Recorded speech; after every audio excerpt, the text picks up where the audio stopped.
To stay. Radio, the way it should be heard. You got the power.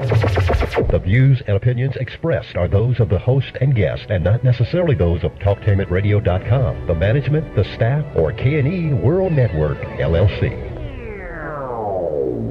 Live call-in talk show. Dial 1-877-932-9766 and join the conversation here on TalkTainmentRadio.com. This is the Compensatory Concept with Mr. Neely Fuller, heard exclusively on TalkTainmentRadio.com, the world's greatest radio. Radio, the way it should be heard. And now, Mr. Neely Fuller. If you do not understand white supremacy, which is racism, what it is and how it works, everything else that you understand will only confuse you. Only confuse you. Only confuse you. Hello and welcome to TalkTainmentRadio.com. We go where you go, the world's greatest radio. You are now in touch with the Compensatory Concept with Mr. Neely Fuller Jr. I am your co-host, Mr. Bobby, and this is radio the way it should be heard. Arguably, two of the best hours in radio. That is reflected by the reports that I've been getting on my accounts with that. You have been outstanding, and your questions and your responses have just been off the charts. They have informed me, of that, and so I thank you, and I think that Mr. Fuller thanks you. I'm not going to speak for him on that, but I'm pretty sure that he does. And so we want to thank you. Don't forget, please, don't forget that we are accepting donations for the second hour, not the first, but the second hour. You know what to do. Just go to the TalkTainmentRadio.com homepage, and there you will see a gold donate button. Hit it and donate as much as you would like to. No specific amount, but that is just to keep the second hour of the Compensatory Concept with Mr. Neely Fuller on the air. We do need that. There will be subsequent announcements about that. To get in contact with the show, call this number, 877-932-9766. You can also Gmail me, 7MrBobby, the numero 7, Mr. Bobby, BOBBY, at gmail.com. You can view the program if you'd like and hear it by going to the YouTube channel, typing in the word Talktainment, and then typing in the word radio, and then scroll down to Talktainment number 2. And there you are. And while you are there, hit the subscribe and like button. Also, you can go to TalkTainmentRadio.com homepage, hit listen live. You're right there. Hit the subscribe and like button there. And also you can go to Facebook.com/Talktainment, and you're there. So those are ways that you can get in contact with the show, and we would love for you to do that. Now, let me introduce to some and present to others Mr. Neely Fuller Jr. He is on the phone lines live from Washington, D.C. Someone wanted to know, were we in the same studio? No. Mr. Fuller is in D.C., and I am emanating here from Columbus, Ohio, so we are not there. Technology sometimes make it seem like we are. But anyway, let me start off by saying, as I usually do, good morning, Mr. Fuller, and how are you? Good morning. I'm still learning. Okay, excuse me. You are coming in loud and clear. Today's topic, Mr. excuse me, Mr. Fuller, is going to be a subject taken from one of our Gmailers, and it was called, or is called, the law of interaction. And this comes from, I guess her name is Tiffany. She wrote and wanted to discuss that, and she referenced page 171 in the revised, expanded edition of the United Independent Compensatory Code System concept. Now, people, if you do not have this book, you should get this book to understand, to see, to look at, view, whatever you need to do.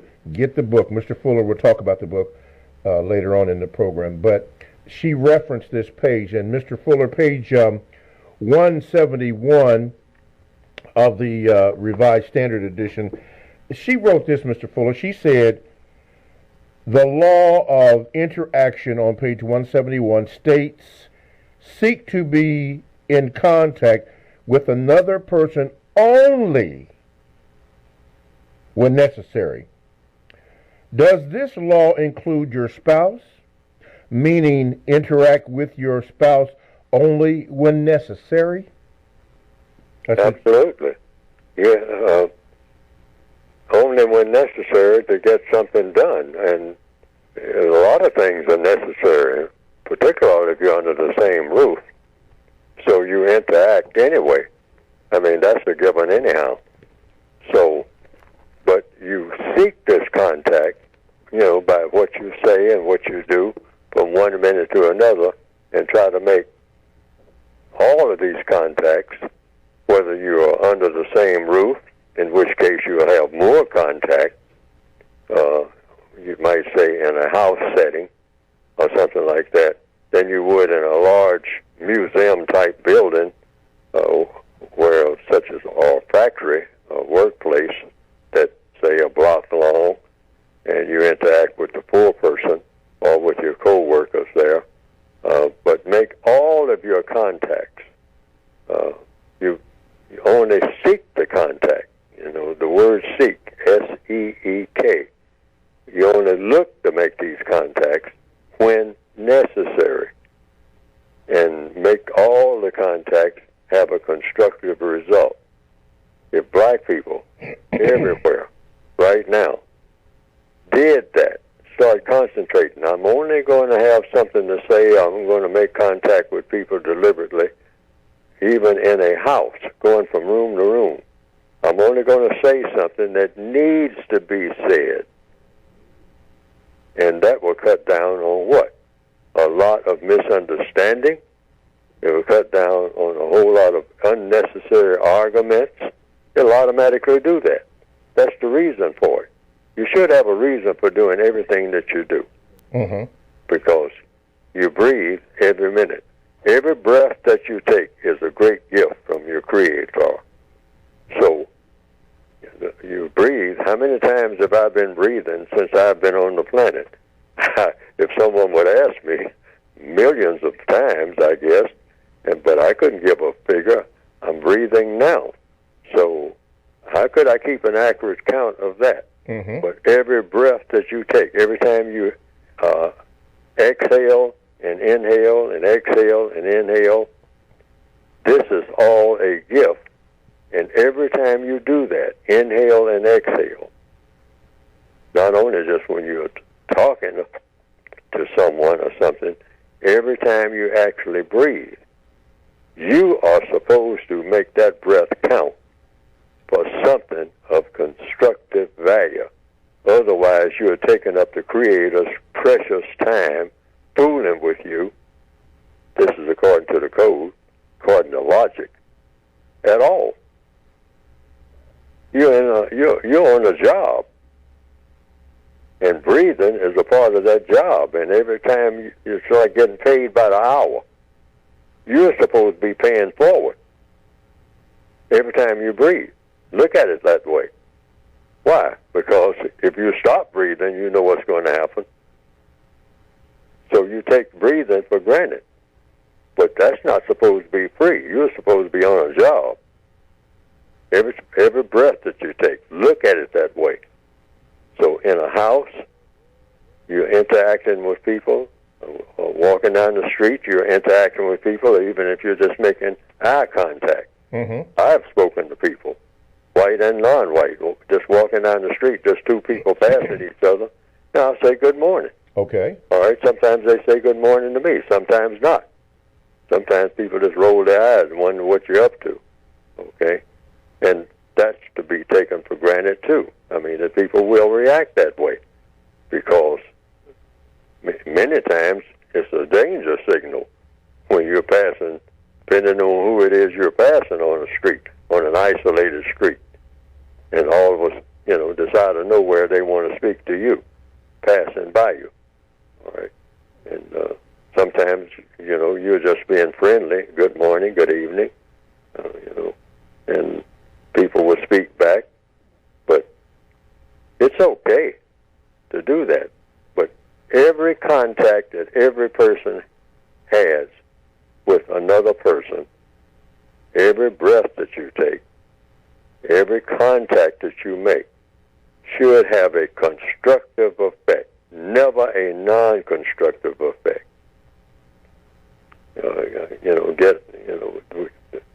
That's how you make the world a better place. Make it the way it ought to be. That's the process if we're going to ever get it done. Just the little simple things you do every minute of every day. Not just looking forward to another grandiose meeting once every 5 years, have a huge convention, and everybody converges somewhere, on some island or in some place like, maybe Rome or someplace, and they all come there and it's hallelujah time, and then everybody drifts back to the same old stuff they've been doing all the time, the same old chaos, the same killings, the same animosities, the same arguments. We need to stop that. Period.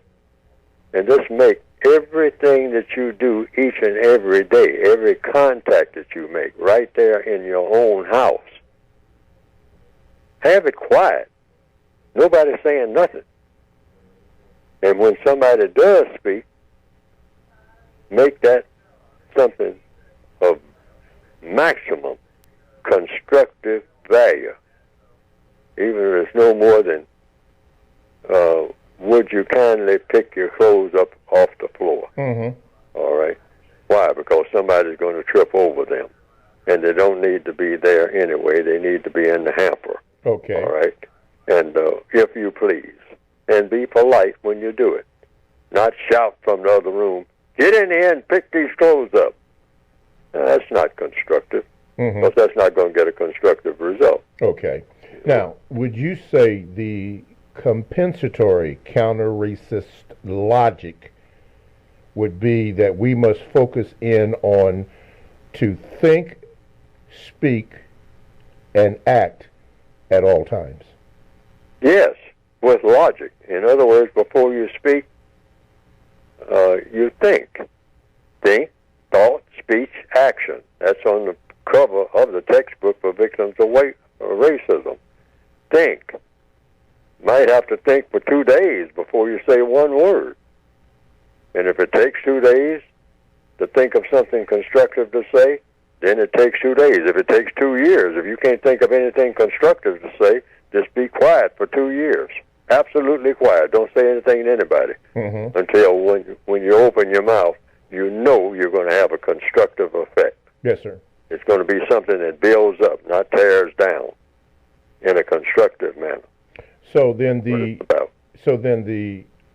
racist white supremacists will do any and everything to prevent you from thinking, speaking, and acting to disguise, hide, or deceive what their real purpose is. Sure. And the white supremacists teach black people to be an absolute maximum chaotic people. Okay. That's why when you hear a lot of black people, of course, they taught us well. Yes. You pass us on the sidewalk, and we are on our. I have iPads and whatnot, our cell phones or whatever, and you can hear it. I'll tell you what, I'm gonna do that. I'm gonna come over there and I'm gonna do. You hear it on the back of the bus. You hear it on the middle of the bus and whatnot. Public transportation. Sometimes people talking. Always anger. Yes. Anger. Cursing. Threatening. Yes. I mean, this mask, bitterness. Everybody. I mean, eyes dancing around in your head. I mean, like you're fixing to just burst loose. I mean, and knock out windows and whatnot. We weren't born this way. Even babies are chaotic, but they are chaotic in an innocent manner. We are highly trained to be totally chaotic 24 hours a day. I mean, our voices just raised, I mean, and shouting. You can hear sometimes 3 o'clock in the morning. Yes. I mean, somebody passing by the window, wake you up. I mean, shouting, anger. Yes, I've heard that. Just lashing out. I mean, that's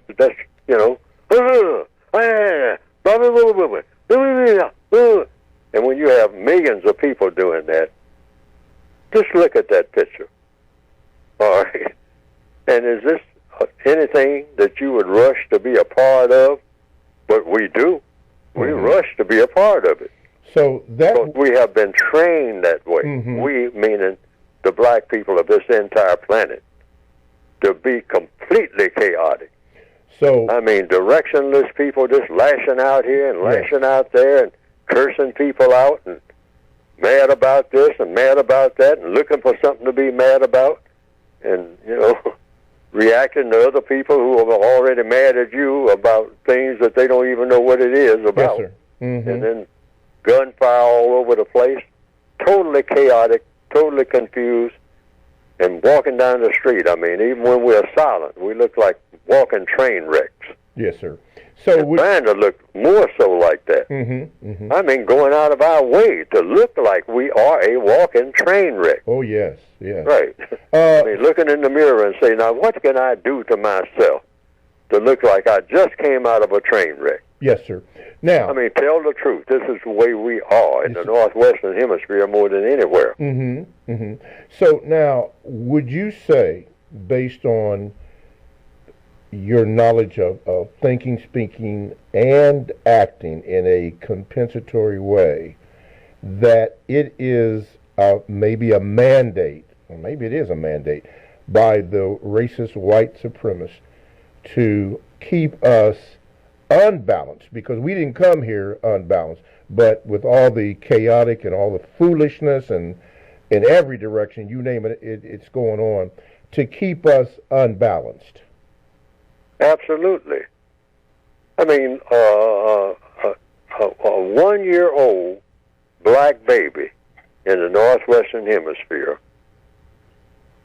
acts more civilized than most of us who are over 40. And that's the truth. I mean, we're just as crazy as we can be. We look crazy, we act crazy, we talk crazy. And we not only that, we embrace craziness. Like it's something that we should seek out. If anybody's making a little bit of sense. I mean, we say, what kind of freak is that? Yes. All right? That's what they are doing to us. And right before our eyes, and we don't even know it. We don't even know it. Wow. Wow. And they are silent. They see the white supremacists stand back, and they are completely quiet. But they are pulling all of these strings to make us into total freaks in every area of activity, yes, sir. in economics, in education. Our education is a shambles. This is why, people are running out of the school trying to get to a hip-hop concert. All right? That's not by accident. That's orchestrated. All right? Why are you running from a school to go to a hip-hop concert?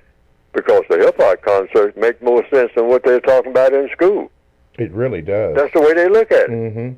That's the way we've been taught to look at it. And in many cases, that's true. Yeah. Really. Yeah. Somebody asked me. Yeah, in many cases, that is true. You make more sense going to a hip-hop concert than what they're talking about, pointing to the blackboard and talking about this and that and the other. It doesn't have anything to do with you. Yes. And your future. The other day, and you may have heard it on the news, but I never heard of this gentleman, but a gentleman by the name of Robert Smith was to give a commencement exercise address at Morehouse College, I believe, in Atlanta, a historically HBCU college. And at the end of his speech, he paid off the student loans of the, it was either 396 people or 400 graduates of that Morehouse College, to the tune of $40 million total. Now, I didn't know who he was.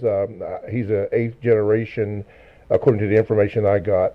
He was an eighth generation person in his family. He's a billionaire, one of the wealthiest men in the world. I don't know if he's in the lineage of Mansa Musa, who was allegedly the richest man in the world, a black man. But the thing about it, when somebody asked me, I had to really think about it, and then I said this, Mr. Fuller, I said, he did what he did, and that was it. I don't know what kind of response that they were looking, for from me, but being and trying to think in a compensatory, logical way, he did what he did. Yes. See, because people will argue about whether he should have, shouldn't have, and whatnot. And no, just leave it alone. Let it stand on its own. Yes. And so you say he did what he did, and, stand back and see the effects of what he did. Yes. And hopefully, everything that anybody does, white or non-white, should have a constructive effect anywhere on the planet, any time of day or night. This is the way the entire universe should be. We should do everything we can to help make it that way. Yes. Now, I don't know what his interactions was with those people, but I can say from a compensatory standpoint, he did what he did. TalkTameRadio.com is a 24/7, no-charge worldwide broadcasting facility with hosts delivering on various topics such as news, lifestyle, sports, law, health, wellness, religion, and politics. Now, here's a few that I'm going to share with you. If you haven't tuned in, tune into This is Libby. Check it out. See how you like it. Stairway to Heaven would be another show that we have here, and it's your time to travel. Now, listen, all these shows are exclusive to TalkTameRadio.com. All you have to do is just click on the programs that we have here, see the menu, and then sample one of the 2-3 shows to see what it's like. All that from TalkTameRadio.com, radio the way it should be heard. My name is Mr. Bobby. I am the co-host on the Compensatory Concept with Mr. Neely Fuller, and our topic today is interactions. And, of course, you can get in contact with the show by calling 1-877-932-9766, or you can Gmail me at the numeral 7, Mr. Bobby, B-O-B-B-Y, at gmail.com, and let me know if you can hear this also. Somebody just did, so hopefully everything has worked out. Mr. Fuller, this is from the Gmails. It says here, hi, Mr. Bobby, Mr. Fuller, this is VGQ to be considered. Mr. Fuller speaks on the extermination of black people all of the time. I do think his idea that they are not out to get rid of all non-white people is logical, for they need someone to be supreme over. However, I would like for Mr. Fuller to consider the possibility that we are in a different era now where the planet as a whole is reckoning with the outcome of mass production and industrialization like never before. That it is possible now that they could be moving towards the idea that we are no longer necessary, especially with the rise of mechanization. Mr. Fuller, what would you say to that? I say what I've said repeatedly in the book and on all the programs I've been on for years, for decades, and that is white supremacists have a goal, and that goal is to have fun, to have glory, and to have material comfort. And they decided that their fun, their glory, and their material comfort would derive from the domination and mistreatment of people of color worldwide. in all 9 areas of activity 24/7, 24 hours a day, 7 days a week, in all 9 areas of activity: economics, education, entertainment, labor, law, politics, religion, sex, and war. And that by dominating and mistreating non-white people, people of color, black, brown, red, yellow, anybody with color in his or her skin, they would get fun, glory, and material comfort. And they do not want to turn loose to that philosophy or that way of doing the world business. And they'll become the most powerful people in recorded history in getting their fun, glory, and material comfort from that ideology and that practice. They're already successful. They're not trying to do that. They have already done it. Because all of the people who are classified as non-white are under their thumb on this planet. And what they get out of it is fun, glory, and material comfort.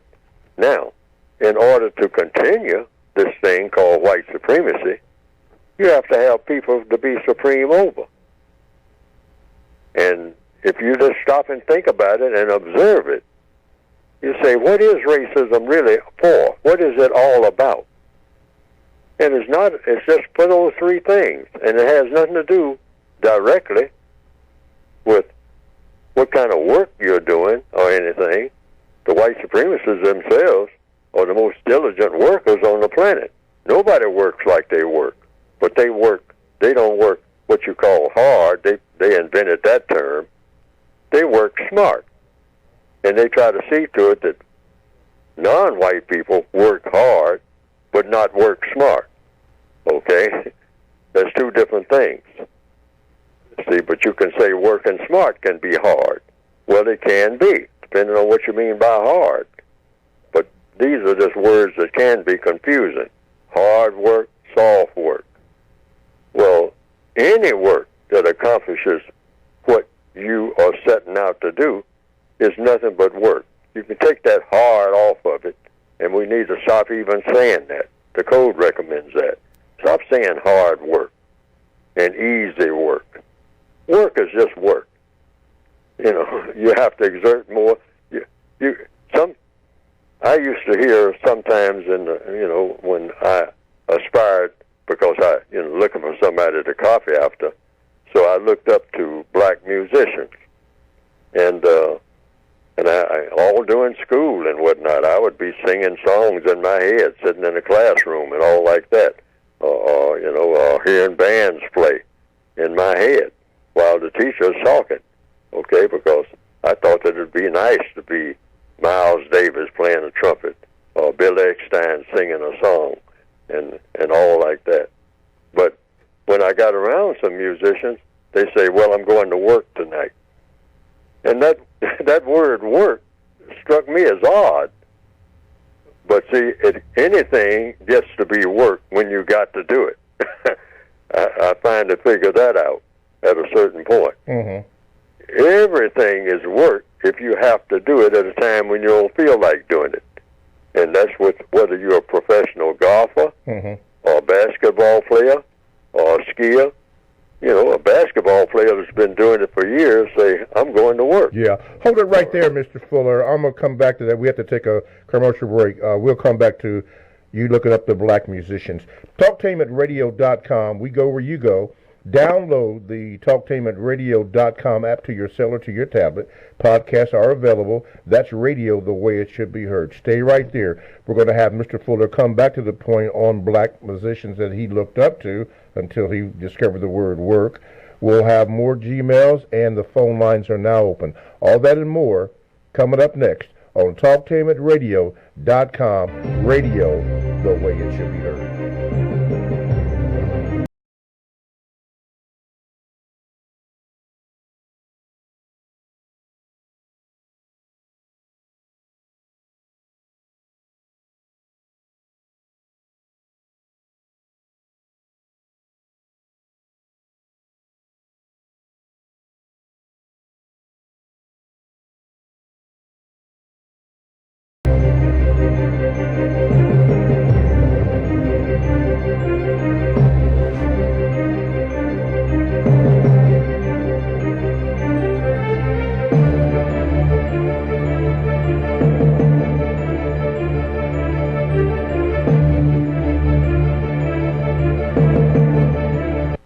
TalkTainmentRadio.com is proud to present the compensatory concept. It is an effective system for countering the effects of white supremacy.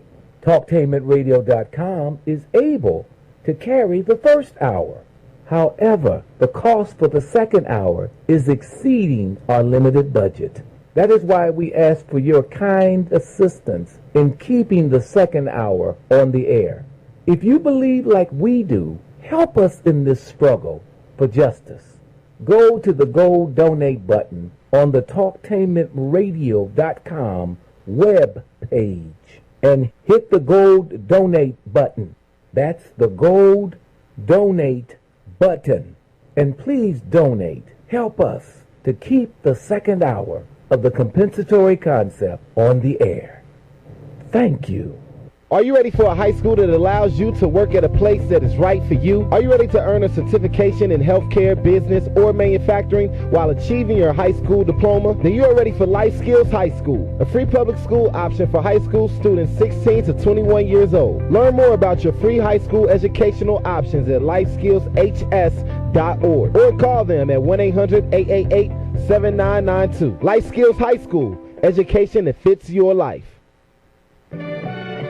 For the best home fragrance and beauty products, shop Ash Kickin online. That's ASHKICKIN. Made with 100% natural quality ingredients and handcrafted with your family in mind, Ash Kickin products are better than those other guys.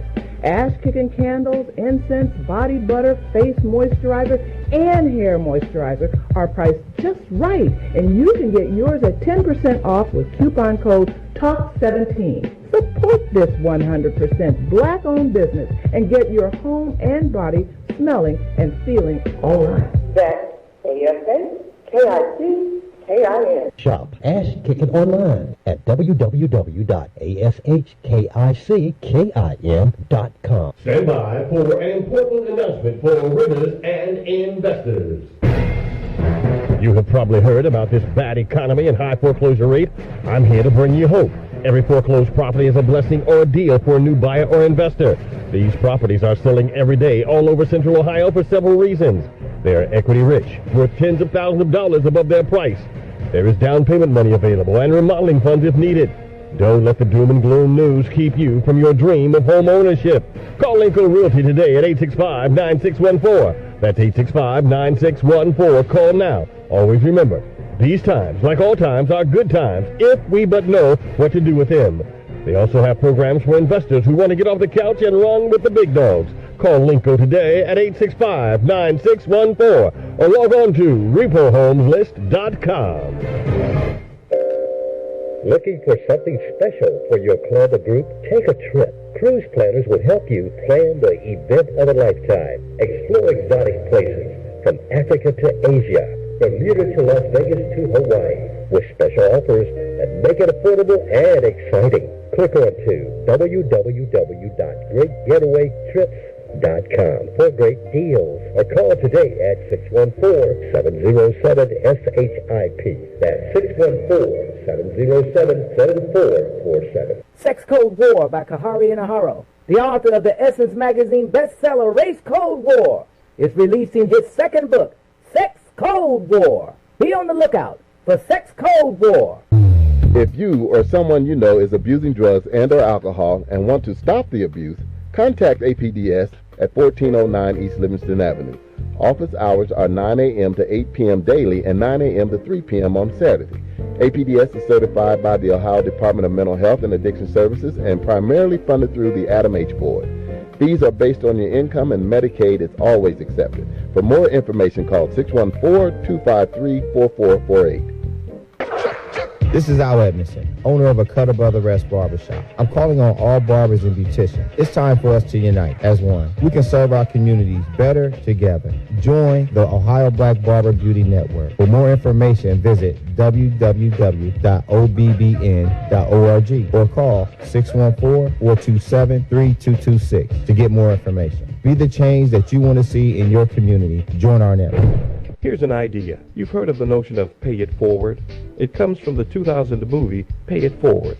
Basically, the premise is helping someone with no expectations of payback, providing assistance to someone, passing information on, simply doing a good deed for a total stranger, and instead of allowing them to pay it back, ask them to pay it forward. Doing favors for other people and asking them to do the same. The principle is the same as multi-level marketing, except that instead of soap or vitamins, it's generosity between strangers that is being passed on. Pay it forward is mentoring. It's volunteering in your community. It's shoveling a neighbor's snow, or cutting an elderly person's grass for them, or taking a senior to the store. Don't wait for someone else to do something good. Do it yourself. It starts with you. Talktainment Radio strongly embraces the notion of pay it forward. In fact, we just did. Live call-in talk show. Dial 1-877-932-9766 and join the conversation here on TalktainmentRadio.com. I think I'm entitled. You want answers. I want the truth. You can't handle the truth. Go ahead. Make my day. I'm as mad as hell, and I'm not going to take this anymore. Keep your friends close, but your enemies closer. Michael, we're bigger than U.S. Steel. If anything in this life is certain, if history's taught us anything, it says you can kill anyone. I'm going to make him an offer he can't refuse. Never tell anybody outside the family what you're thinking again. You got the power.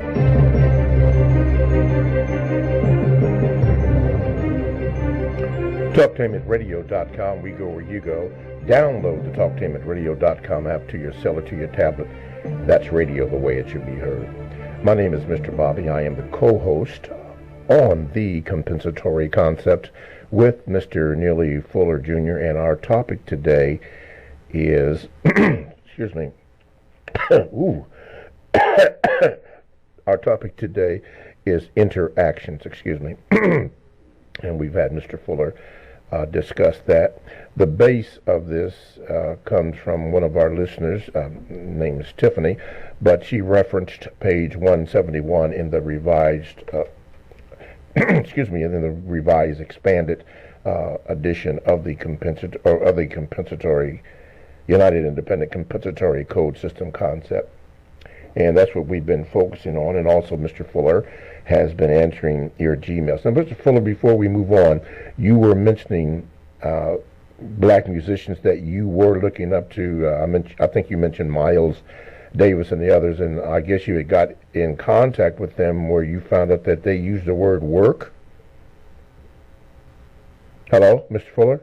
Hello? Can Yeah. you hear me? Okay, I can hear you now. Go ahead. I didn't make direct contact with any of the people that I named. I was just talking about musicians in general. Okay, all right. Some of the local musicians in the town where I was and whatnot. Mm-hmm. And sometimes, occasionally when they were talking, they would say, well, I'm going to be working in Kansas City this weekend. You know, we got a gig in Kansas City. And they would use that word work. And I say, you're a trumpet player, or you're a drummer, or you're a singer, and you call that work? But it was work. Mm-hmm. Because, see, these engagements that they had, they liked what they were doing, but even when you like what you're doing, it's just like sitting down to a meal, and you have a very tasty meal on that particular day. But if you have to have that meal every day, you might consider that to be not very tasty. All right? Yes, sir. And so then, I realized then, anything, it depends on how you want to look at it. Anything can be work, and anything can be pleasure. And then I thought of work all the time, in different dimensions and whatnot. Mm-hmm. That's why I just mentioned that. The word work. What is work? Okay. When are you working and when are you playing? All right? Sometimes when other people say you're playing, is work to you.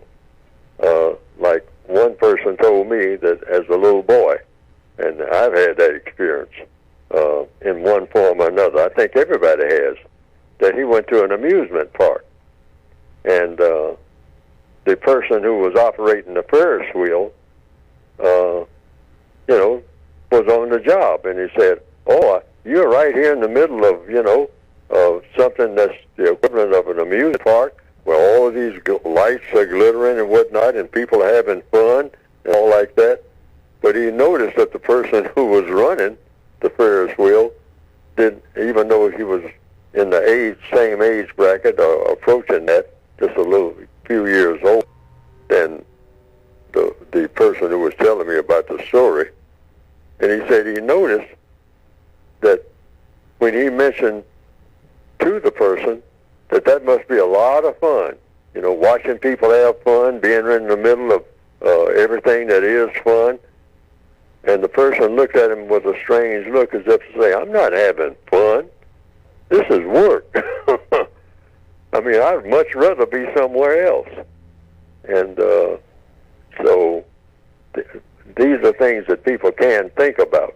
What's work to one person may be fun to another, and what's fun to one person may be work to another. Okay. And even to the same person. If you're doing something over and over again to the place where you're bored with what you're doing, like being a lifeguard, they might say, "He's not working, he's just sitting up there and whatnot." That lifeguard says, "I'd much rather be anywhere but on this beach, waiting on somebody to shout that they need to be rescued so I can go out on a surfboard and bring them in. I've been doing it too long. This is work for me. When I first started, it was fun. It was exciting. It's no longer fun. It's no longer exciting." Yes.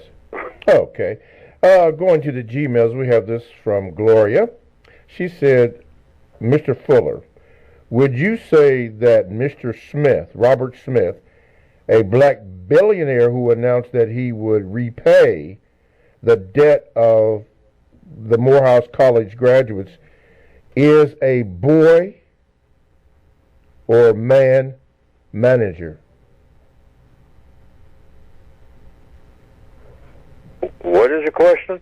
She said, "Would you say that Mr. Robert Smith, a black billionaire who announced that he would repay the debt of the Morehouse College graduates, is a boy or a man/manager?"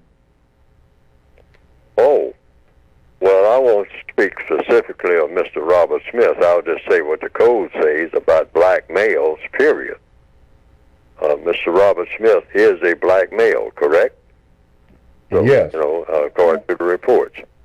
So, according to the code, it's not personal, but according to the code, which is supposed to be based on logic and based on the truth, because logic, that's the truth. Something logical, something that is also true. Everything has got to be true in the counter-racist code.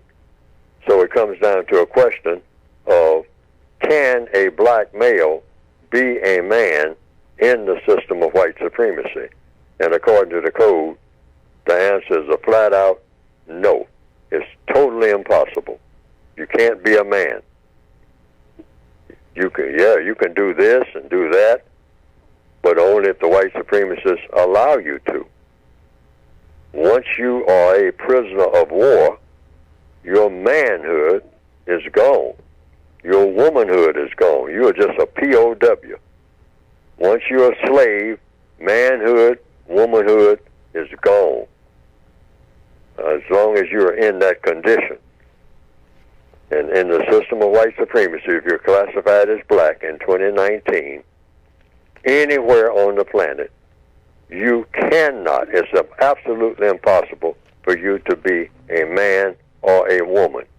You are in the category of boys and girls, whether you like it or not. Based on what? Based on truth. That's what. TalkTainmentRadio.com. You're subject to an alien power. Mm-hmm. Where every move you make is dictated by that alien power. So it doesn't make any difference what you do or what you think or how you act. You are just a prisoner of war. Prisoners of war are prisoners of war. That's their label. They don't have a label that's bigger than that. You have to be not a prisoner in order to be a man or a woman. You cannot be a prisoner of anybody where you are dictated to in every area of activity, where you don't have any choices at all except those that you make that have to be approved of in the system of white supremacy if you're black by the white supremacists. Mm-hmm. Okay. And that includes everybody. No exceptions to that. None. Zero. Okay. TalkTameAtRadio.com. We go where you go. Download the TalkTameAtRadio.com app to your cell or to your tablet. That's radio the way it should be heard. My name is Mr. Bobby. I'm the co-host of the Compensatory Concept with Mr. Neely Fuller here on TalkTameAtRadio.com. 1-877-932-9766 is the number that you can call, or the numero 7, Mr. Bobby, B-O-B-B-Y, if you'd like to get in contact with the show and want me to read your Gmails. But it is at this particular time that we designate that Mr. Fuller speak to his book. So caller on the line. After Mr. Fuller finishes, we will get to you. Mr. Fuller, speak to your book. Just go to producejustice.com. P-R-O-D-U-C-E. Producejustice.com. And what will come up on the screen is a brief description of a basic textbook, revised expanded edition, also the 1984 edition for those who want that one just for reference purposes, because the revised expanded edition covers just about everything that's in that 1984 edition. And there's also an additional to the basic book, the 2016 edition, called the Compensatory Counter-Racist Word Guide, that shows you how to use words, how not to use words, what questions to ask when other people use certain words, including words like, I think I have that in there, words like what I talked about this morning, work. What is work? You know, what is the definition of work? You know, other than play. What's the definition? What's the difference between the two, between work and play? Okay? And these are things to think about, and many other words. But the basic textbook is the one, 2016 edition, expanded, revised edition, is the basic book for everything that I'm talking about on most programs and on this one. Every now and then I will dip into something that's not in the basic textbook. But go to producejustice.com, and the method for ordering is there. Yes, sir. And the book is designed for the individual victim of racism. If you don't perceive yourself as being a victim of racism, it does not apply to you. That's just a choice that you make. If you think you're being victimized, that you are subject to a system of white supremacy as a black person on the planet Earth, then the book is designed to address whatever problems you may have that you can help yourself to solve on your own without consulting anybody. I mean, you can just pick and choose whatever you find in the book. And the way it's supposed to work, if something makes sense to you in the book, you use it. If it doesn't make sense to you, you don't use it. Stay away from anything that doesn't make sense, whether it's written down or not. That's in your entire existence. If it doesn't make sense, back off. And always choose to do something that will be the most constructive for you. Because the theory is, if you solve the problems of each individual person, you have solved the problems of all people. So that cliche saying that Stephen covered in the book about black people coming together, what does that mean? We use that expression all the time. I've gotten to the place I disdain the expression, because what does that actually mean? Black people coming together. We need to come together. Come together and do what? Because you're an individual person. But go to producejustice.com. Okay. All righty, let's go to the phone lines. Caller, you need to turn down your radio before we go head on. Okay, now, you are on with Mr. Neely Fuller, Jr. What is your question? Yes, sir. How are y'all doing today? I'm doing good. Go ahead. That's a good thing. Okay, my question is for Mr. Neely Fuller. I'm from Louisiana, and I was born in the 70s, and we kind of had a understanding of what white supremacy was by the way that the teachers at the school treated us when we went to class and everything of that nature. Because my great uncle got hung up by a tree by three white supremacists. My grandmother made sure that she told all of her grandkids that, and she said she would never let a white man step foot in her home. That didn't make me racist. My treatment from the system growing older made me have some type of feeling about white supremacy or the system of white supremacy. Now, the question is, you got a lot of black celebrities and so-called black media out here trying to tell black people to, this is not a political question, that we should vote for Joe Biden, who locked more black people up in America than any, I don't know if it was more than slavery. They're telling us that if he just say he's sorry, then we should vote for him. What say ye, Mr. Fuller, about that activity that's going on in that arena? Well, the code says, and I always go, by what, I think should be said. That's the best response to any question that's raised, according to logic, according to how the world is run. In the first place, always go back and think in terms, and I've been saying this more and more lately than any other time, and because I think people can understand it better in answer to your question. Look at yourself as a prisoner of war. So, as a prisoner of war in a prison camp, which is the entire planet, if you're black, you're in a prison camp, milling around in the prison yard. So word comes to you that you're going to get a new prison commandant. All right, so that means just that. Well, in other words, you got a warden of the prison, and the warden that we had, we're not going to have that one anymore. We're going to have another warden. Okay. So you just say, okay, well, they're trying to figure out who's going to be the warden of the prison now. I mean, what white person? Because the wardens of a prison in the system of white supremacists are always white, even though you might have a black person who carries the title of warden. That doesn't mean anything at all, period, in the system of white supremacy. You don't pay any attention to that, the title. Yes. You just say it. Mm-hmm. See, the way you get people to understand anything is, first of all, you got to say it. If you never say it, how's anybody going to understand something that's not said? I'll stand up and say this anywhere, on a Senate floor or in the Vatican City. Why? Because it's the truth. White supremacy is real. And so any person, this is code now, getting right to the point of your question.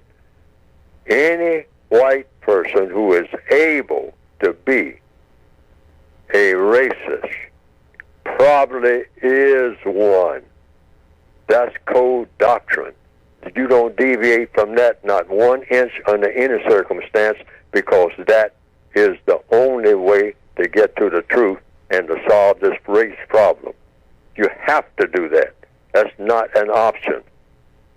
Any person classified as white and who functions as white, when you ask him, are you white? Because there's a lot of black people who look like they're white, so you got to get that straight.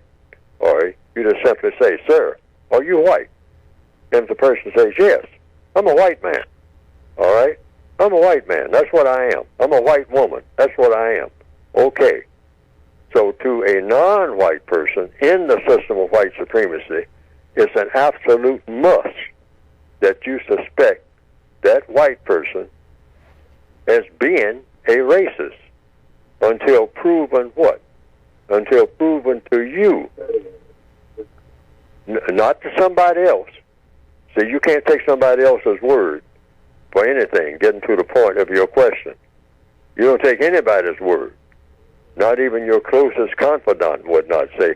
Now, you know, a person sometimes, a black person might come to one black person and say, now, I know this white person, I raised up with him, and he is all right. I mean, he is not no racist. He ain't got a racist bone in his body. We played together right when we were about 3 years old. I mean, I've seen him come under all circumstances. He ain't never done nothing racist. I mean, blah, blah, blah. Now, hello? Yeah, go ahead, Mr. Fuller. Caller, please turn down your radio in the background, please. All right, go ahead, Mr. Fuller. Yes.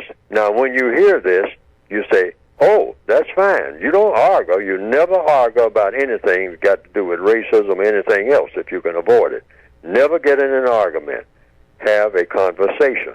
It's the difference between an argument and a conversation. So a conversation consists mostly of questions. That's the best procedure. So you just simply say, okay, did this person prove to you that they are not a racist? And the person says, yes. I mean, I can vouch for this white person all the way. I mean, they ain't got nothing against black people. They know all about this and all like that. I mean, I've been with them under all circumstances. You say, okay, did this white person prove that to you? Say, yeah, that's what I just told you. He proved it to me. He ain't no racist. You say, okay, fine. Now the code says, what are you supposed to do when you hear that? Here's what you're supposed to do. Fine and good. That person did prove it to you. Now, that person, that person is going to interact with me in any way, directly, indirectly, they have to start all over again.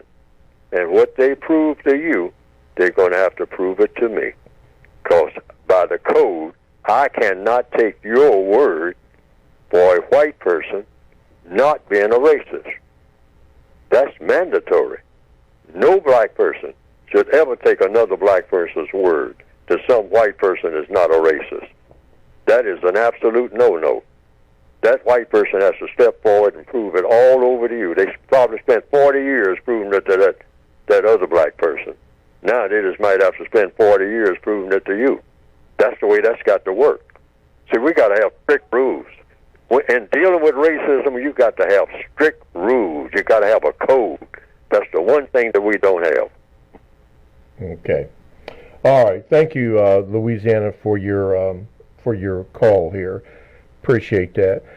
Mr. Fuller, in the remaining moments of the first hour that we have here on the compensatory concept, going back to page 171, now we're speaking of interaction between people. At the very bottom of the page, one of the most profound statements in your book is here, where it says, every day, all day, at the very bottom of page 171. Yes. Go ahead. Yes, sir. Just those four quickly before we end the first hour. Oh, yes. Every day, all day, wherever you are, ask yourself these basic questions. It's just four. Number one, what do I want to do? You should know what you want to do, all right? Number two, why do I want to do what I want to do? That's every day, all day long. Mm-hmm. Why do you want to do what you want to do? Number three, how do I plan to do what I want to do? And number four, and this is what you call the clincher question. Of course, all of the questions are important. But number four, what do I expect the constructive result to be? Okay. We are going to leave it right there for the first hour. What we have been speaking about today's topic is the compensatory law of interaction between people. If you missed the first hour, I suggest that you go back and pick up on that and get some ideas how our compensatory response should be to the action with people, whether they be in your family or in the known world as we are in the prison system of racism, white supremacy. Mr. Fuller, recently in the sports side of or entertainment side in this racist world or prison system, Magic Johnson was the president of the Los Angeles Lakers, and he abruptly resigned, and further information indicated that he resigned because he found out that he did not have the power that he thought that he had to fire somebody, to move people around. And even now it is being debated, even as we speak, about the backbiting, all the things that can go wrong in a situation like that, because he thought that in this white supremacist world that and because he's approaching a billionaire with all the businesses that he has and all that, he thought that he was, quote unquote, the man. And he found out that he wasn't the man. So as a result of all that and the betrayals that went on, he resigned from that office. Now, according to counter-racist code, he did what he did. Many people are upset about that. In your opinion, looking at it from the outside, considering the compensatory stand that you always take to think, speak, and act, when you observed his actions, in your humble opinion, did Magic Johnson forget where he was or who he was? Well, I can't say that. I can't say what he forgot. I don't have anything to do with that. I just say what the code says about a black male or black female's position in the system of white supremacy, the prison system of white supremacy. It's a prison system. So it comes down to a question of, for example, a black person who has $1 million or $1 billion or $10 billion in the prison system of white supremacy. What is that black person in that prison system? Prisoner of war system. A black billionaire in a prison. A black billionaire in a prison, logically, is a black billionaire in a prison. That's it. That's the answer. So there's no confusion there. If Neely Fuller has $1 billion and he's a prisoner of war, he has $1 billion sitting in the prison yard, walking around in the prison compound, carrying out prisoner assignments with $1 billion. Probably in the bank somewhere or something like that. But him as a person, or her as a person, is a prisoner of war. Because that's the way white supremacy works. Doesn't make any difference who you know, or what you have, or how intelligent you are, etc., etc., etc. I have a statement somewhere, I think is in my quote section. What's the difference between a dignified slave and a silly one? Answer. One is dignified and one is silly. That also applies to what you call having. Having. What's the difference between a slave that has $1 billion and a slave that doesn't have anything? One has $1 billion and one doesn't. But they're still slaves. I hope that answers the question. if you're black on this planet, whatever you have belongs to the white supremacists, because if you're a slave, you belong to the white supremacists. In the system of white supremacy, there's no such thing as having enough money to buy yourself out from under white supremacy. There's no such thing as having anything that'll do that. That's impossible. That can't be done. You have to eradicate the entire system. Then you can be something else other than what you really are. And that's a prisoner of war. All prisoners, even in what we call prison. Lots of black people have been to prison. There are some prisoners that got privileges that other prisoners don't have. There are some prisoners that, whose cell is a lot better than some other prisoners' cell, because they, favorite prisoner. Somebody of the guard making some kind of deal or something like that. Like in Shawshank, the movie Shawshank Redemption. Some prisoners were better off than others. But they're still prisoners. Yes, black people got to get that into our heads. Okay. Otherwise, we'll just keep going crazy trying to figure out something that should be obvious to a 3-year-old. Okay. With that being said, what you just said, Andy Dufresne, in the movie Shawshank Redemption, before he thought, spoke, and act, he observed and used the prison system that he was in to better himself. This was his plan. He thought about it, spoke to himself about it, and then at a moment, he acted upon it and escaped from under that prison system.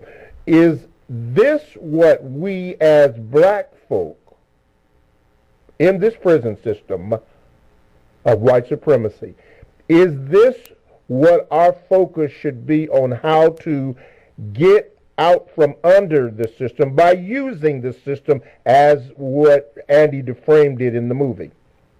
Yes, because you can't use what you don't have.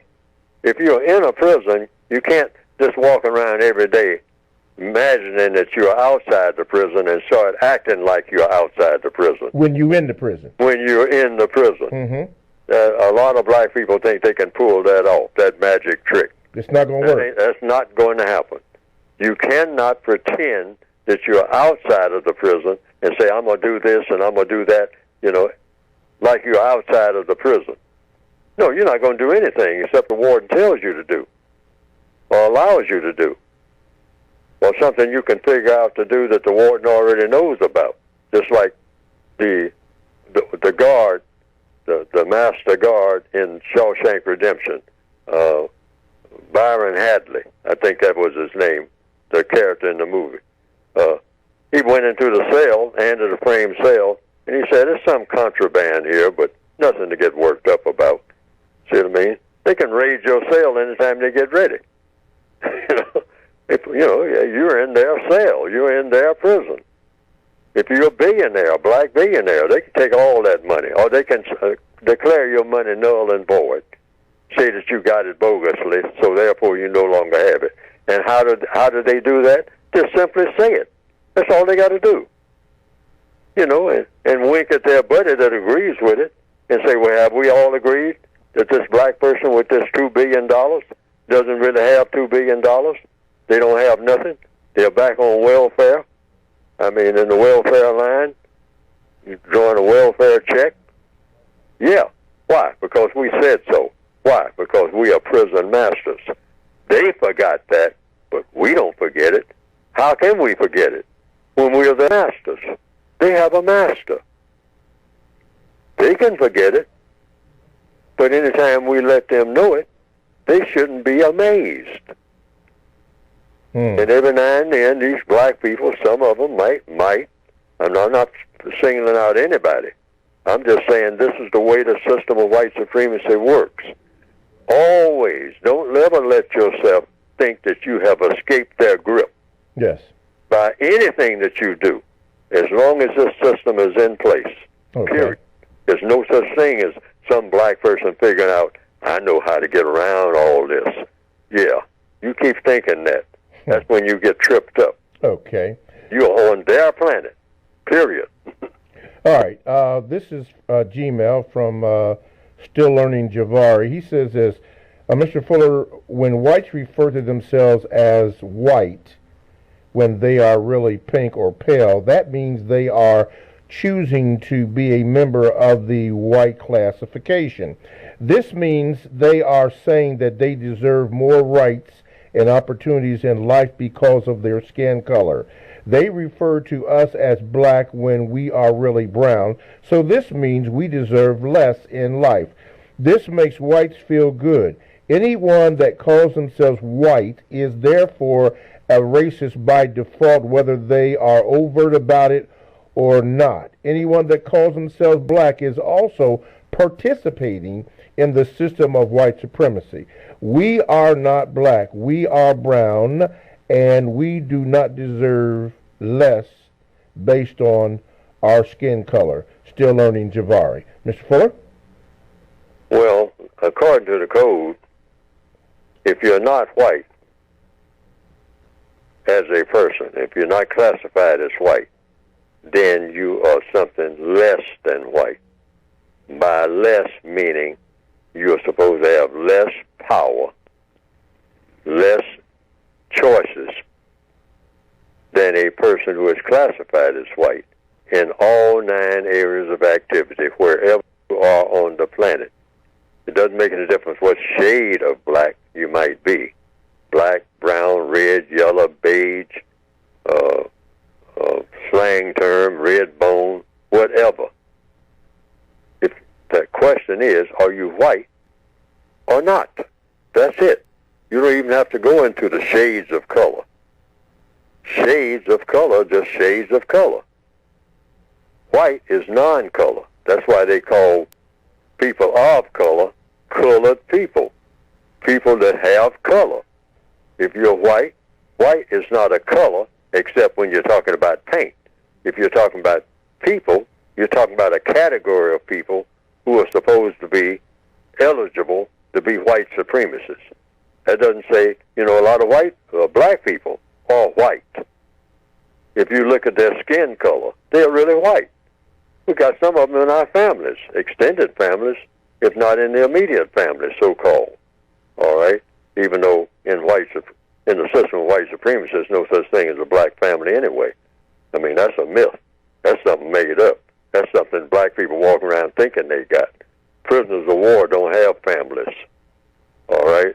That's not logical. That's not true. You cannot be a prisoner of war and have anything. You don't even have yourself, not to say anything about having a family.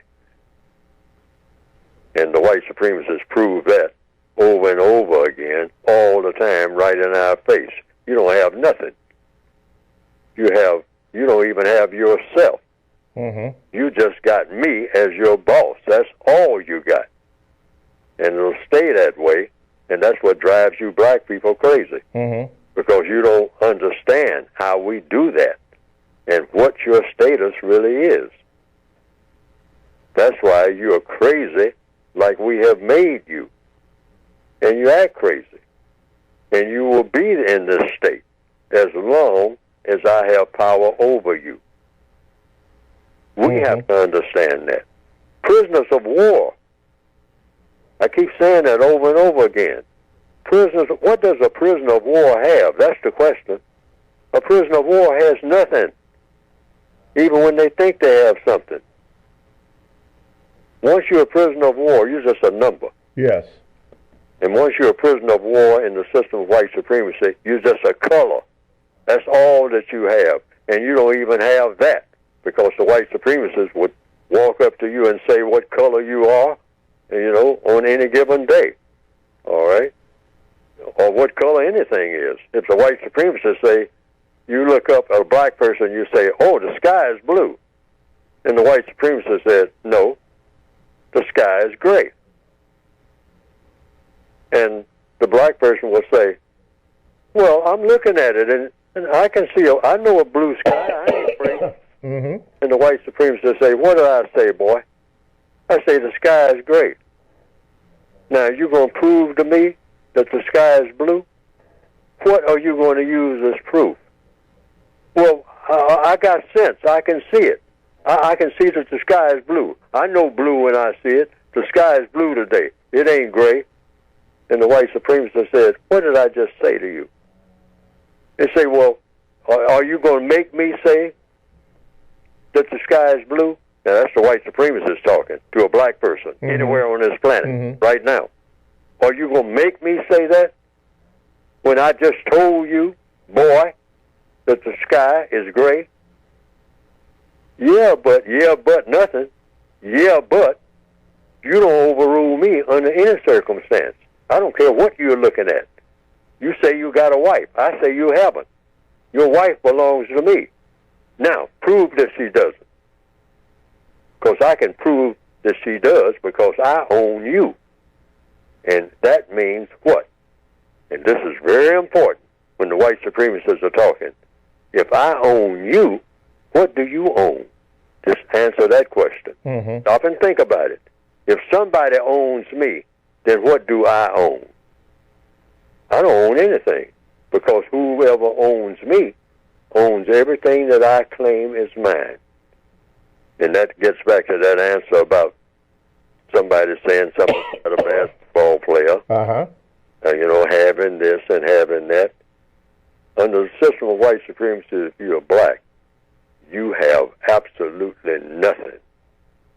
Not even the privilege of calling yourself black if a white supremacist say you're brown, like somebody just called in and said, or you're yellow, or you're blue. Why? Because I said so, boy. Because I said so, gal. Now, you prove to me that I'm lying. And I just told you, you bet not tell me that I lied. Because I can hurt you, and you cannot hurt me.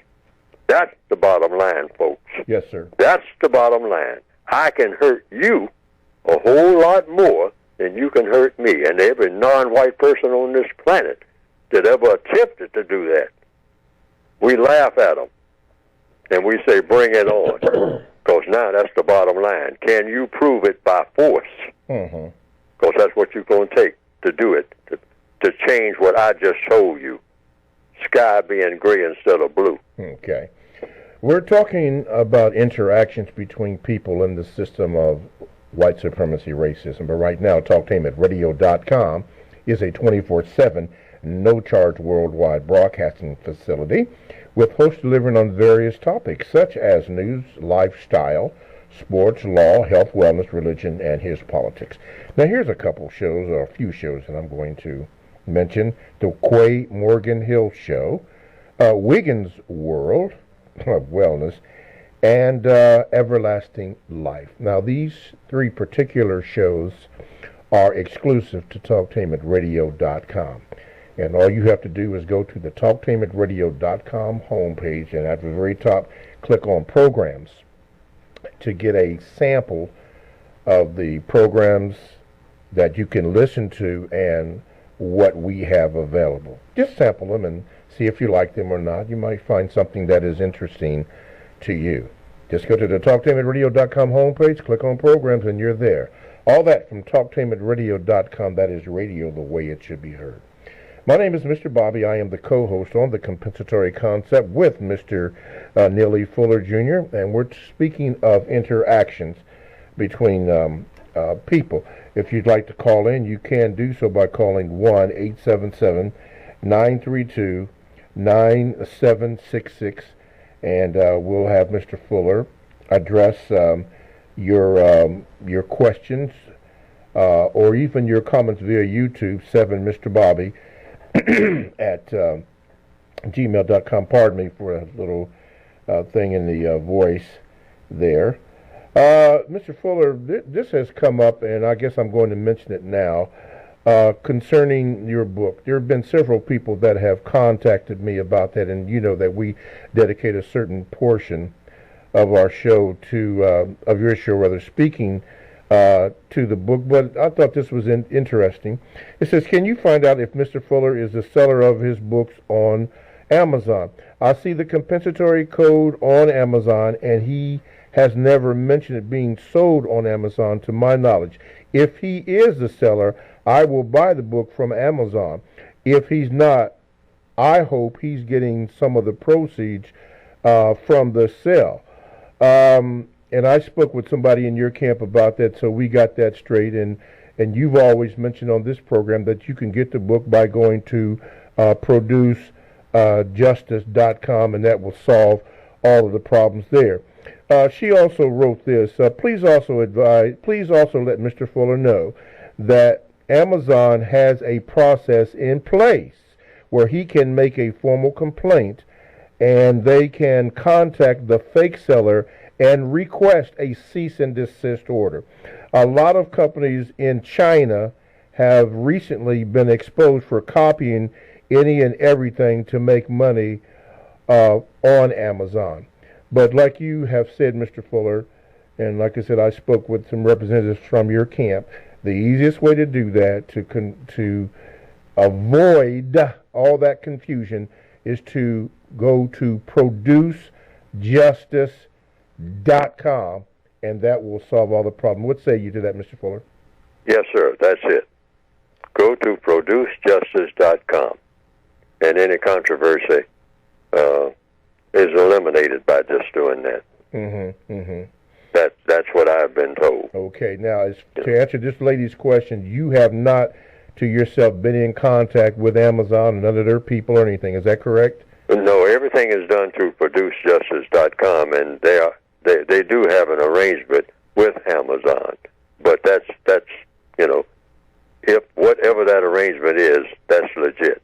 Okay. Whatever, but go to producejustice.com, and whatever is there, whatever directives they give you that may or may not include Amazon, that's the way to go. Just go to producejustice.com, and whatever that says, whatever they say for ordering, order in that manner. Okay, in the remaining moments we have before we have to break, it says, can you please ask Mr. Fuller, what does he mean on page 335? Let me get to that. 335. On the question, if you have sexual fantasies about some white people, is it correct to admit that they have them? The white supremacists help to promote these sexual fantasies among non-white people into. Why is it so damaging to non-white people?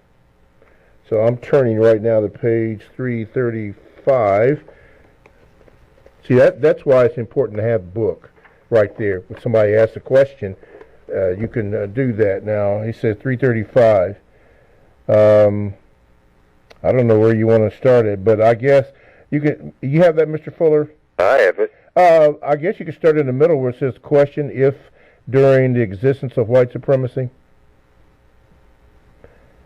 On 335, yes, during sir. the existence of white supremacy in the middle? Yeah, I guess we could start there. Oh, yes. If during the existence of white supremacy, a white person, for any reason, engages in willful and deliberate sexual intercourse with a non-white person, what is the correct way to identify yourself and that white person? Answer. If you are the non-white person engaging in such acts, sexual intercourse that is, it is correct to identify yourself as a victim of racism and to identify the white person involved as a racist, white supremacist, period. In other words, if you have sexual intercourse with a white person, if you're a black person and you have sexual intercourse with a white person in the system of white supremacy, you are a victim of white supremacy, and the white person that you are having sexual intercourse with is a white supremacist. Not personal, it's business. Why? Is that true? That's the first thing you should think about. Is that true? You're a black person having sexual intercourse with a white person on this planet, anywhere. A person classified as white, and you're classified as black or non-white. You're having sexual intercourse. Are you a victim of white supremacy? Yes, that's the answer. And what is the white person? Is that a white supremacist you're having sexual intercourse with? The answer is yes, that white person is a white supremacist. Why? If that's the truth. Is that the truth? Yes, that's the truth, according to the code. Why is that the truth? Because you're in a prisoner category. And a white person in the system of white supremacy is in the superior category of being in the position of a warden of the prison. Hold it right there, Mr. Fuller, and we'll come right back to that. Superior position, I'm writing that down so we can get back to that. TalkTainmentRadio.com, we go where you go. Download the TalkTainmentRadio.com app to your cellular, to your tablet. Podcasts are available. That's radio the way it should be heard. Stay right there. We'll have Mr. Fuller complete his answer on this, and then we will go to the phone lines. All that and more coming up next on Talktainment Radio.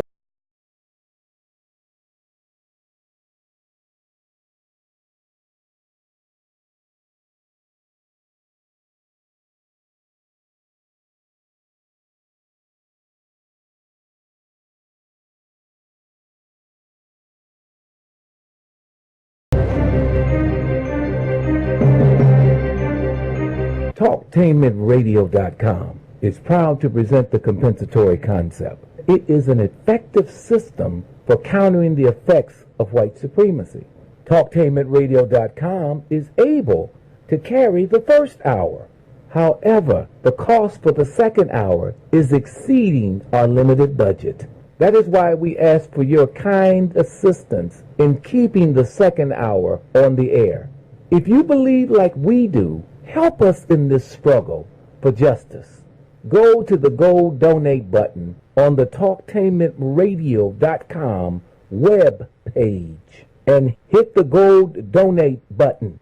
That's the gold donate button. And please donate. Help us to keep the second hour of the compensatory concept on the air. Thank you. Are you ready for a high school that allows you to work at a place that is right for you? Are you ready to earn a certification in healthcare, business, or manufacturing while achieving your high school diploma? Then you are ready for Life Skills High School, a free public school option for high school students 16 to 21 years old. Learn more about your free high school educational options at lifeskillshs.org or call them at 1-800-888-7992. Life Skills High School, education that fits your life. For the best home fragrance and beauty products, shop Ash Kitchen online. That's ASHKICKIN. Made with 100% natural quality ingredients and handcrafted with your family in mind, Ash Kitchen products are better than those other guys. Ash Kitchen candles, incense, body butter, face moisturizer, and hair moisturizer are priced just right, and you can get yours at 10% off with coupon code TALK17. Support this 100% black-owned business and get your home and body smelling and feeling all right. That's ASHKICKIN. Shop Ash Kitchen online at www.ashkickin.com. Stand by for an important announcement for renters and investors. You have probably heard about this bad economy and high foreclosure rate. I'm here to bring you hope.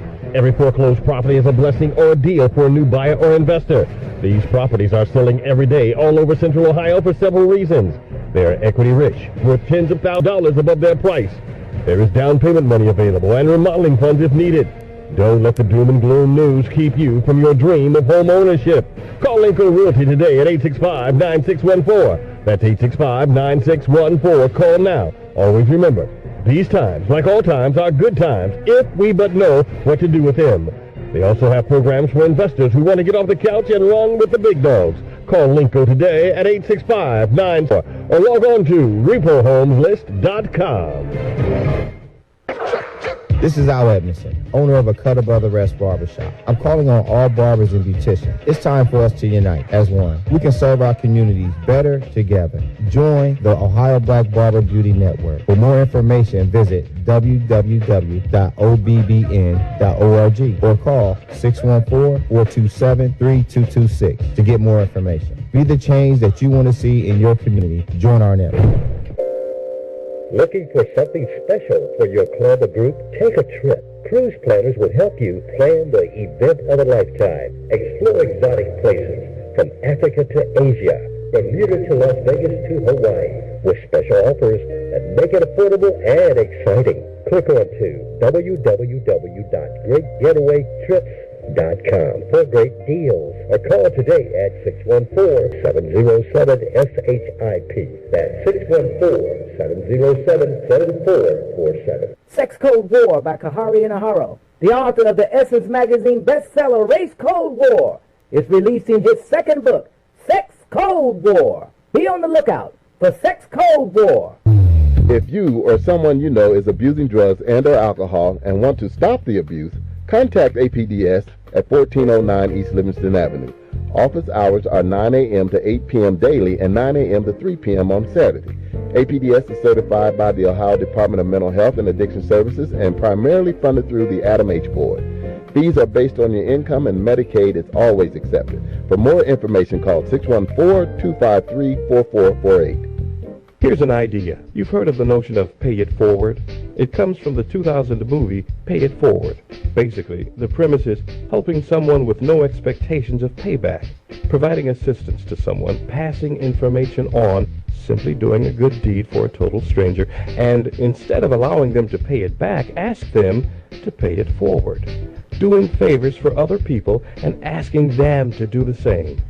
The principle is the same as multi-level marketing, except that instead of soap or vitamins, it's generosity between strangers that is being passed on.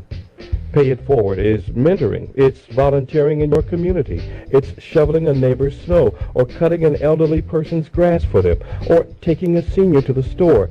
Don't wait for someone else to do something good. Do it yourself. It starts with you. Talktainment Radio strongly embraces the notion of pay it forward.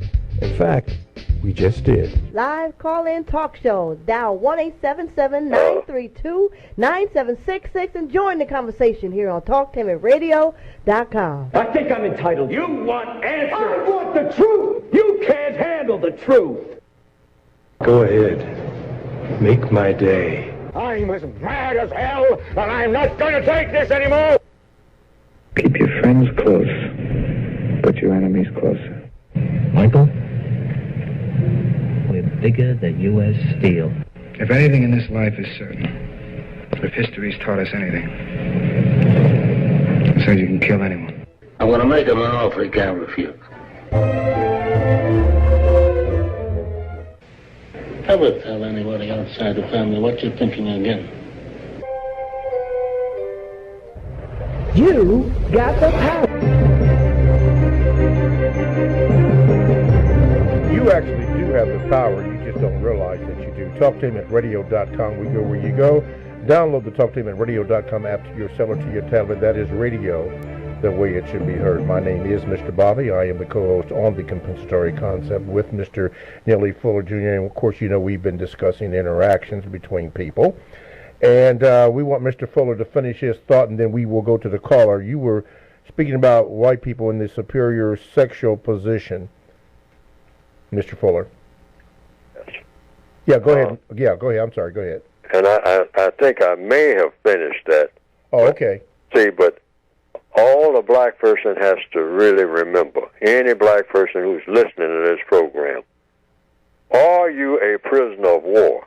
As a victim of white supremacy, in a system of white supremacy, does that make you a prisoner of war? And what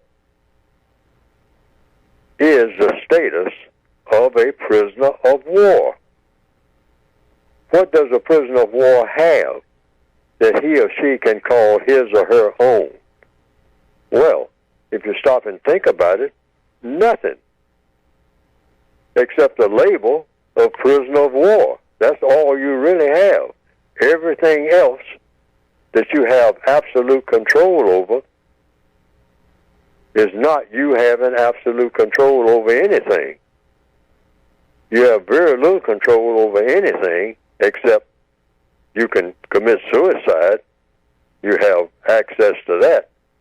But everything, if you're black, everywhere you go, if you're black and or a person of color, is under the system of white supremacy. If you have that label of victim of white supremacy, which is just another way of saying prisoner of war. The white supremacists declared war on the non-white people of the entire planet at some point in history.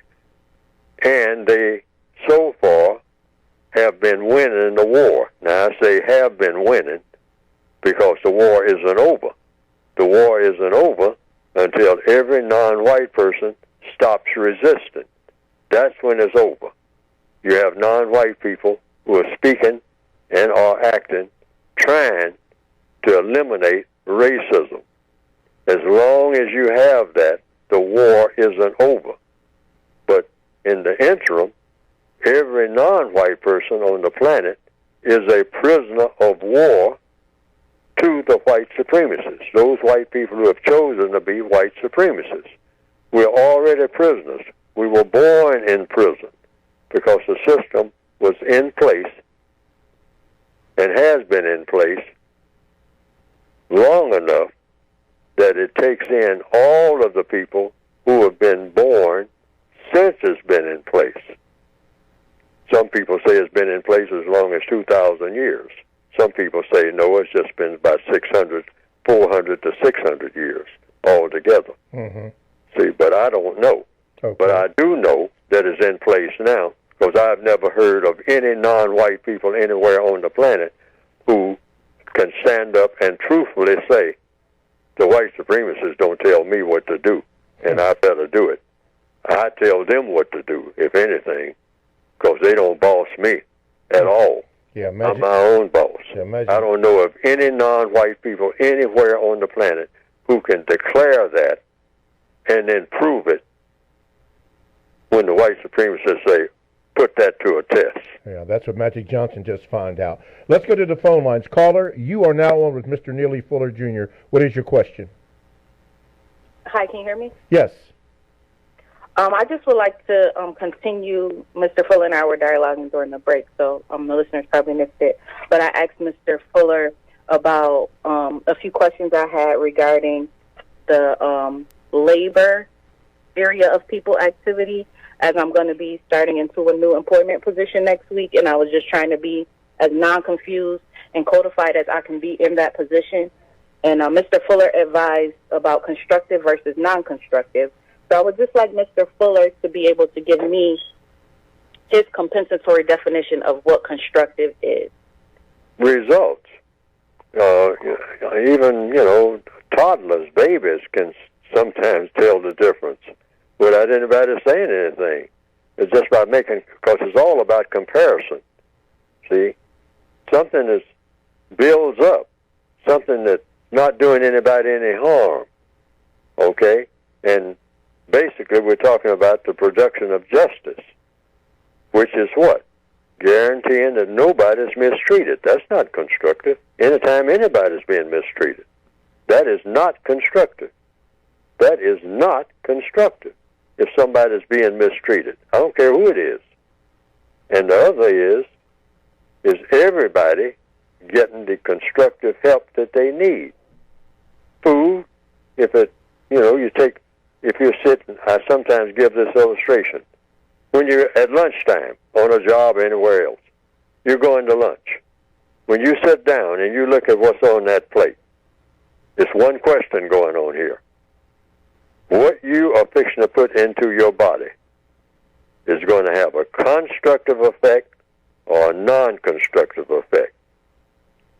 That's why, now that I'm thinking about it, anywhere that they are having what you call school lunch, from the best information that I have for people who are going to school, 8th graders, 9th graders, 12th graders, whatnot, or colleges, and they have vending machines. You go to these vending machines and you get lunch, okay?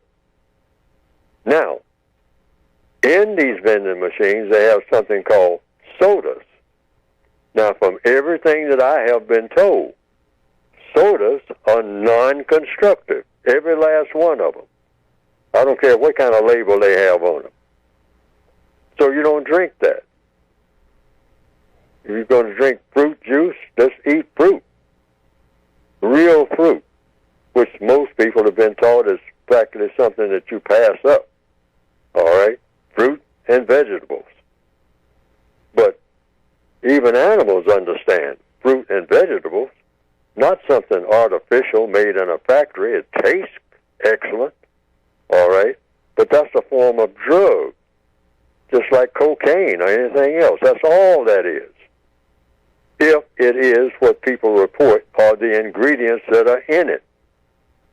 See, I'm not trying to knock anybody's business as such, but just look at it for what it really is. Are you getting nutrition? Are you building your body up? Or are you tearing it down just with what you're putting in your body? Starting off in, of all places, a school that is supposed to be teaching you everything that is of constructive value. And then you go to lunch and you're putting poison in your body in a school. That just goes to show you how insane everything is. Yeah. All right? And so I hope that illustrates what I'm saying. And so everything when you're on a job, constructive, non-constructive. And how do you approach it? You don't tell somebody that is non-constructive. You ask. You ask, is this, Mr. Rogers, is this constructive? This project we're fixing to start on, what is its constructive value? What is going to be the constructive result of this project? And just sit back and wait for the answer. Yeah, wait for him to answer it. Yes, that's all you have to do. Constructive, non-constructive. Mrs. Greenfield, this project that you just outlined here on the whiteboard, when we engage in it and when it's completed, what is it about it that's going to have a constructive effect? Yes, sir. All right. And what is it about it that may have a non-constructive effect? Mm-hmm. So you just want to know all the ingredients that's going to go in this pie they're talking about. Yes, sir. All right. What is it about this pie that's constructive? What is it about it that's non-constructive? Is it anything non-constructive? And just sit back and wait on answers. Yes. And then after they tell you, if they say there's something in it, say, well, we're going to have something in it that you may consider to be non-constructive, but that's just a part of the entire program. And then you will say, well, what are we going to do to eliminate that part that's non-constructive? Mm-hmm, mm-hmm. All right. Yes, a good movie for that illustration, Mr. Fuller, is one that I just saw recently. I had never seen it before, but it was a good movie that illustrates the point that you just made, and it's called Marginal Call. Marginal Call. And everything that you just described is in that movie. Everything. And I thought, based on the statement that you try, with the different movies, you try to glean information that is going to be helpful to you in being productive in your struggle against production against white supremacy. But I thought, what's the name of the movie? Marginal Call, or Margin Call, excuse me, Margin Call. M-A-R-G-I-N? Yes, Margin Call. Oh, okay. It's a great movie for that. Anyway, with that being said, TalkTainmentRadio.com. We go where you go. Just download the TalkTainmentRadio.com app to your cell or to your tablet. That's radio the way it should be heard. My name is Mr. Bobby. I am the co-host on the Compensatory Concept with Mr. Neely Fuller Jr. And at this time, we're going to have Mr. Fuller speak about his book again. All the information, you can get it. So caller, hang on. I'll get to you after Mr. Fuller completes what he needs to do. Mr. Fuller, go ahead and speak to your book. Go to producejustice.com, and everything for getting the book is right there at PRODUCE, produce justice, That's what we're supposed to be doing in all this conversation and in the book itself, producing a product called justice. ProduceJustice.com. And what will come up on the screen is a brief description of a textbook that's supposed to help us to produce justice by doing what? As individual persons, each and every day, doing our little bit that will add up to everything that needs to be done, hopefully, and outlined in this book, a basic code, a basic guide for producing justice by replacing the system that we have in place, which is non-justice, in the form of something called white supremacy. That's the biggest form, the most powerful form of non-justice ever invented in the minds of people in all of recorded history. Now, that statement is either true or false, but that's what this book is supposed to be about, trying to not only just get rid of an evil system that never should have been invented in the first place, yes, but replace it with the system that should have been invented in the first place. And that is a system of justice, which means guaranteeing that no person is mistreated and guaranteeing that the person that needs help the most gets the most constructive help at all times without exception throughout the entire universe eventually, but certainly here on the planet Earth. And go to ProduceJustice.com, and the book is supposed to help you, if you're a victim of racism, to get through every day in the most constructive manner, wherever you happen to be on the planet Earth. Get through every day in the most constructive manner by what you think and what you say and what you do. Details about what to think, what to say, what to do, according to your will. Not somebody else's will, not Neely Fuller's will, but according to your will. Yes. To have most constructive result. Okay. All right. ProduceJustice.com. You got that? ProduceJustice.com. Eliminate all your problems in receiving the book, and in my humble opinion, you need to get the book. Let's go to the phone lines. Line number 1, you are on with Mr. Fuller. What is your question? Good morning. Can I be heard? Yes, sir. Okay. Just really quickly, I want to say that I got your book. I got the revised, expanded edition last Wednesday, so I'm looking forward to that. Thank you.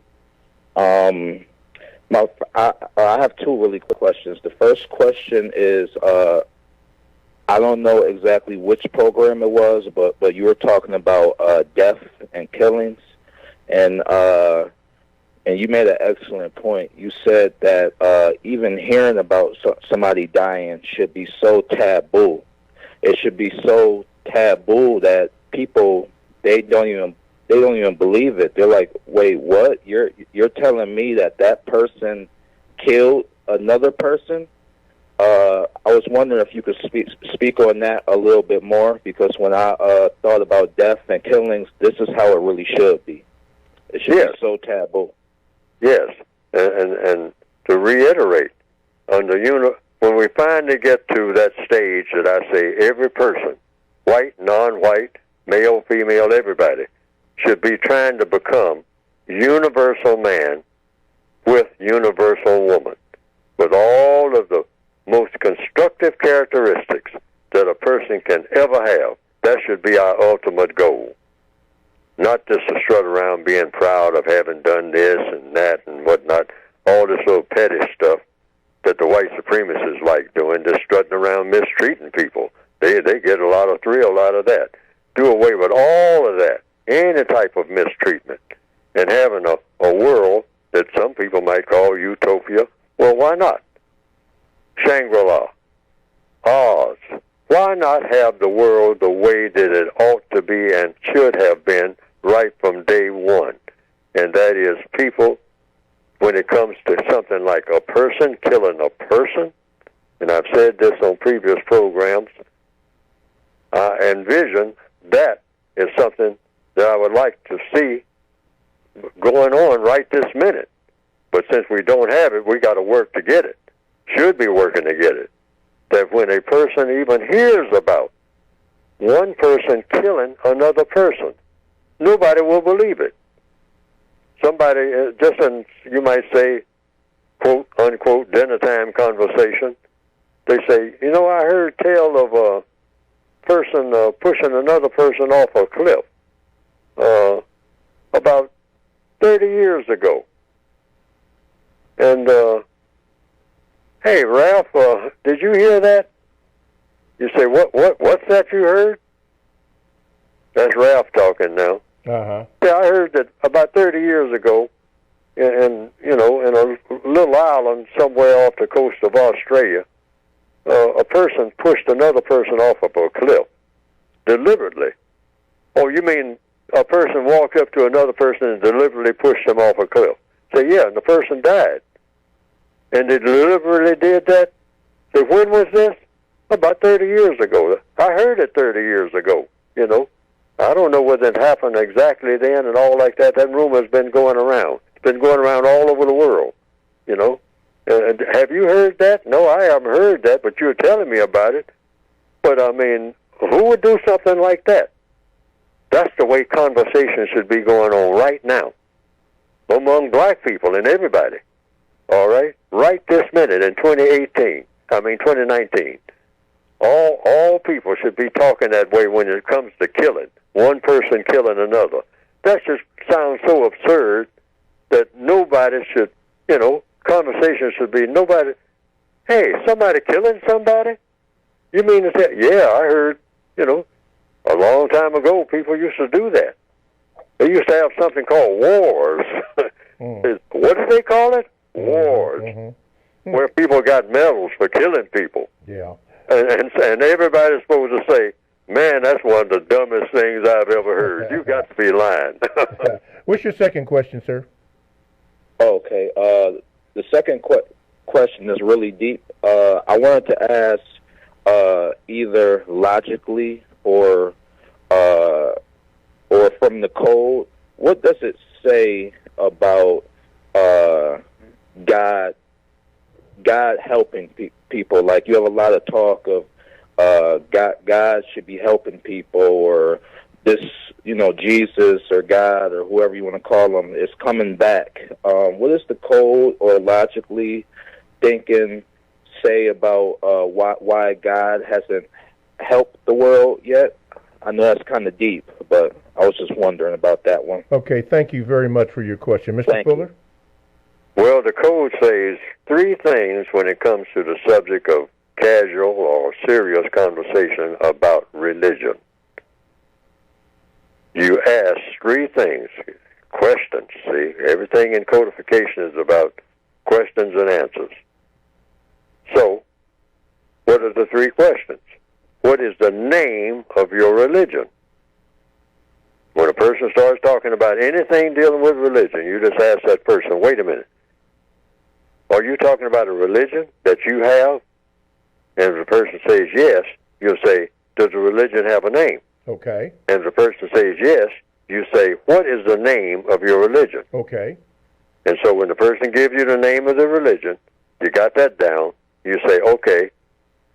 Number two, what does your religion require you to do in all areas of activity? Economics, education, entertainment, labor, law, politics, other people's religions, sex, and war. Because those are the 9 areas of activity. And just listen to the person tell you what their religion requires them to do in all those areas of activity. And then the third question is the clincher. What does your religion require you to do when you interact with me in any one or more of those 9 areas of activity that I just enumerated? And don't say nothing else. Just wait for the answers. And otherwise, don't even discuss religion. You can listen to people talk about what their religion is, but when they talk about God and what they believe and all like that, you just leave it alone. What's to say the second part was? Oh, say that again? Would you say the second part to that? The first part was, what is the name of your religion? What is the name of your religion? Second question, what does your religion, since you said this is your religion, sir or ma'am, requires you to do? What does your religion require you to do in these 9 areas of activity? And then you enumerate them. Economics, education, entertainment, labor, law, politics, other people's religions. When you interact with people of another religion, what does it require you to do? Sex and war. Those are 9 areas. Okay. That's enough coverage. And then the third one is, what does your religion require you to do when you interact with me in one or more of those areas of activity that I just listed? Economics, education. Because that's all I want to know. I just want to know what your religion requires you to do when I come along and you interact with me. You know, your religion might require you to hit me. Yeah. All right? Oh. Well, I want to know that. Okay. Okay? I just want to know what your religion requires you to do. Now, what your holy book says that what your God is supposed to be and what form it takes and, you know, when God came into existence and all like that, that's your business. Got to leave it there, Mr. Fuller. Man, I don't want to. But anyway, thank you.